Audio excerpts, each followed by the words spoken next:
For TigerDetails.com, Jarrett Roser here with Patrick Queen, Livonia product, finished up at LSU with a national championship this year, and now just a few hours away from the first round of the NFL draft where people are looking at you likely into that first round now. Man, what's it been like leading up to this thing, and now as we get really close, what are the emotions like over at the house?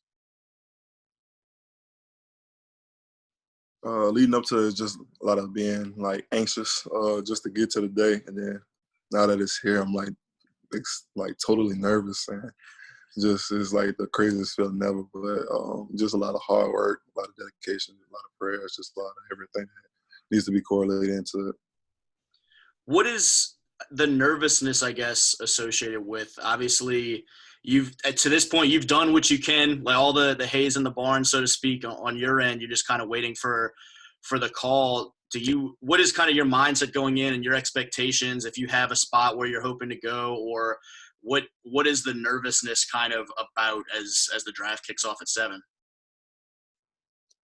I feel like I'm probably just gonna go higher than what like I've been getting in these mocks. I feel like I'm gonna probably slide into that top 15 area.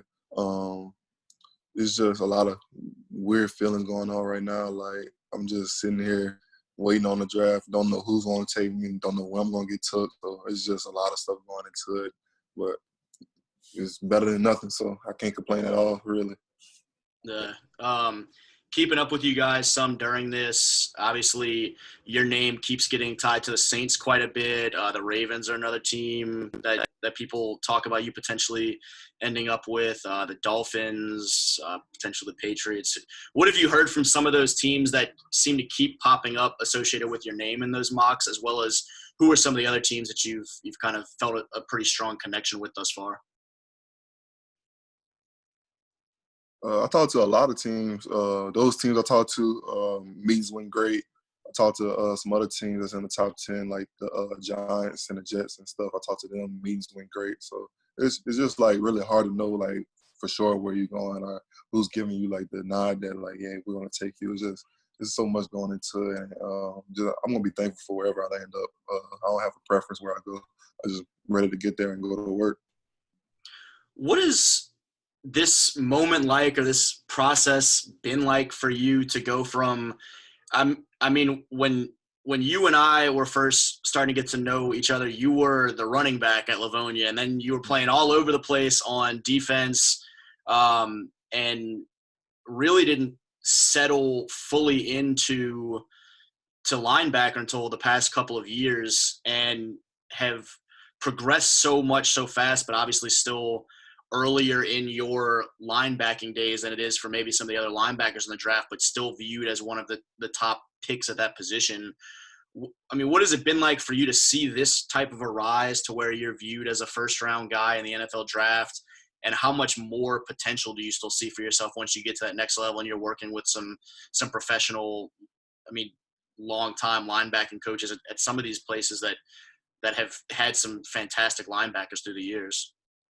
It feels great. Just know all the hard work that I've been putting in just for this moment is like just happening now. And it was like countless days being around in the office for hours, just studying film, studying plays. Same thing with other coaches like Ryan Week, other guys on the staff as well. And just to see all this stuff, being able to process and take full advantage of these opportunities that's about to come ahead. And just when I get to the NFL, like just to be able to take those experiences that I got from college and to bring that into the NFL, and just to be able to mold that with the coaches that I'm gonna get from the NFL and try to be the best player. Because like my ceiling is still like way high. Like I'm probably not even halfway to my full potential, and that's a scary thing to really say and see. And that's why I'm just like really anxious just to get in the NFL right now. Another guy that you're close with that had some similarities to that process, obviously Devin a year ahead of you.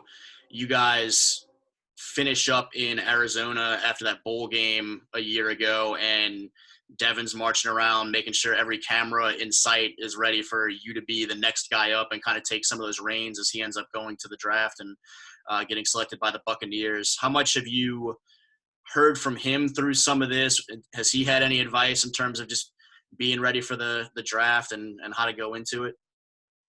Yeah, me and Devin been talking a lot. We had a bet for the combine on the 40 thing because I knew like I could run with him from sprints at school. But you know, he won that bet, and then he texted me this morning about the draft and just telling me enjoy the moment. This is what I work for. Just embrace it. Talking about swapping jerseys and all that other good stuff. Just memories. Like that's my brother, big bro. We talk about everything really. I can hit him up whenever and ask him about stuff. He can hit me up whenever we can talk about stuff. So just since day one, that's how it's been, and I'm just thankful for him in my corner. For you guys to finish up the way that you did with that national championship and looked at as arguably the best season in college football history, and now so many of you go into this weekend to a point where you will legitimately challenge the national record for most players drafted from one school in one draft. What does that sort of thing mean to know that you're looking at potentially 13, 14, 15, 16 of you guys over the next 3 days to hear your name called? It means a lot because when we came in, that was the vision that we all had, was to win a championship and go to the NFL, drafted. That's something that we talked about constantly. Like, I mean, during sprints, we were like, this is what we're working for, envision goals, like just having goals set high, having a high standard set. And just to see all those guys, besides myself, I'm just ready to see all those guys where they end up.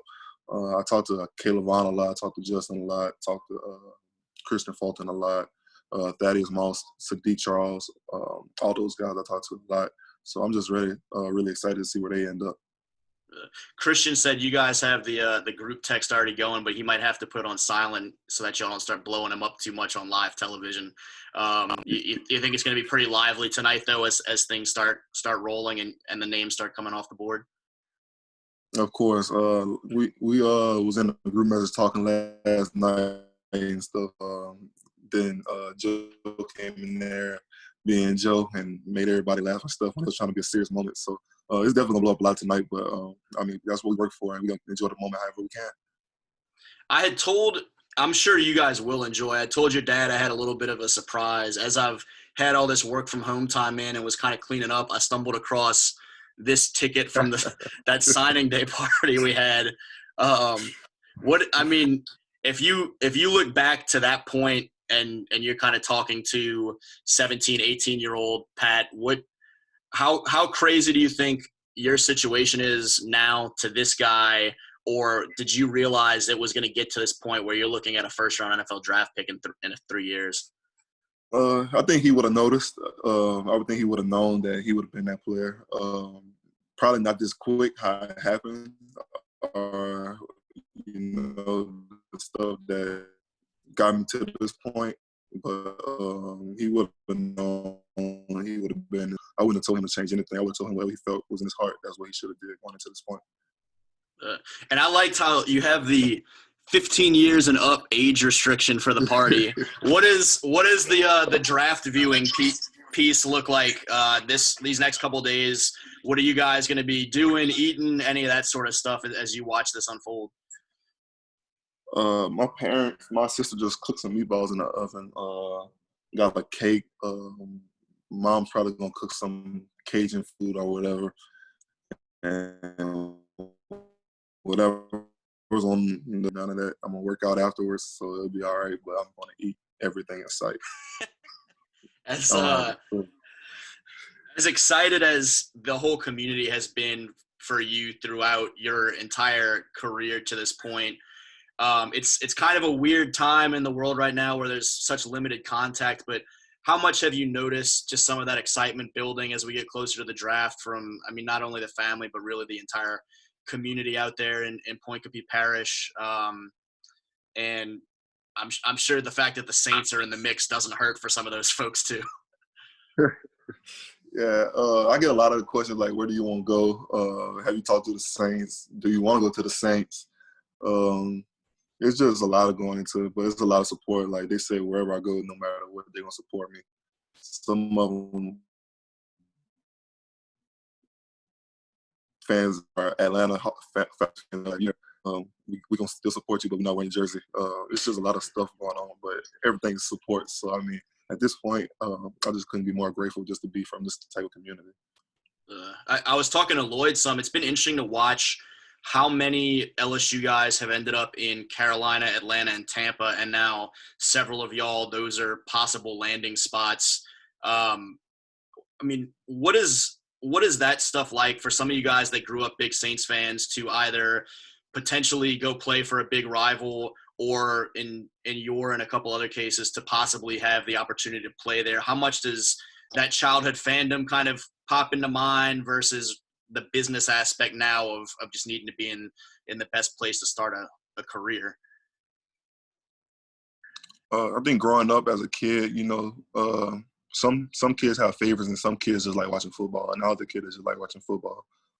So with that rivalry stuff, I don't take it to heart, but once I get to a team, I will, because that's just how I am. I'm going to buy into the team whatever way I need to, and that's just going to be me. It's going to be all about football at that point. And with the rivalries, I'm going to have fun with it. But I see other guys from other teams, and they're on the other team, I'm acting like I don't know them for a little while just because that's how the rivalry is going to be. But I just love everything that comes with it, the rivalry, the fan-based rivalry, all that stuff that comes in.